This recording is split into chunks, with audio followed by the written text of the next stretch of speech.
రంగారెడ్డి జిల్లా సదాశివపేట పట్టణంలో శివాలయంలోకి వర్షపు నీరు రావడం జరిగింది. అధికారులకు ఎన్నిసార్లు చెప్పినా పట్టించుకోవడం లేదని ఆలయ పూజారి ఆవేదన వ్యక్తం చేశారు. ఇప్పటికైనా మున్సిపల్ అధికారులు స్పందించి ఆలయంలో వర్షపు నీరు చేరకుండా చర్యలు తీసుకోవాలని కోరుతున్నారు.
వాగర్త ప్రతిపదయే జగతపితర్వందే పార్వతీ పరమేశ్వరౌ.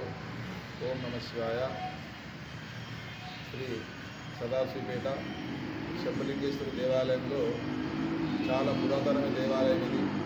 మరి భక్తాలు చాలామంది ఇక్కడికి వస్తారు. అయితే ఇక్కడ ఏమైందంటే వర్షం పడి నీళ్ళు మొత్తం గుండెకు రాకుండా చాలా ఇబ్బంది అయిపోయింది. భక్తాదులకు శ్రావణమాసంలో కూడా చాలా ఇబ్బందికరంగా అయింది. అయితే ఏమైందంటే చెప్పడం పెద్ద పై అధికారులు చెప్పడం జరిగింది. వాళ్ళు చూస్తారు కానీ ఎవరికి ఎలాంటి ఇక్కడ వాళ్ళు ఎక్స్పెక్ట్ చేయలేదు, ఏం చేయలేదు.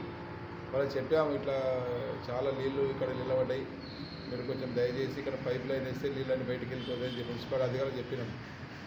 వాళ్ళు వచ్చి చూసారు కానీ ఇంతవరకు ఎలాంటి మాకు వాళ్ళు చేయడం లేదు. కాబట్టి మరి భక్తులకు చాలా ఇబ్బంది అవుతున్నది. దయచేసి మరి పై అధికారులు దీన్ని తొందరగా పైప్ లైన్ వేస్తే ఇక్కడ మనకు గుళ్ళకి రానికే చాలా మంచిగా ఉంటుంది. కాబట్టి దయచేసి వాళ్ళు కొంచెం ప్రయత్నం చేసి ఒకటి నీళ్ళు పోయే ప్రయత్నం చేయాలని వాళ్ళతో కోరుకుంటున్నాను. ఓం నమః శివాయ.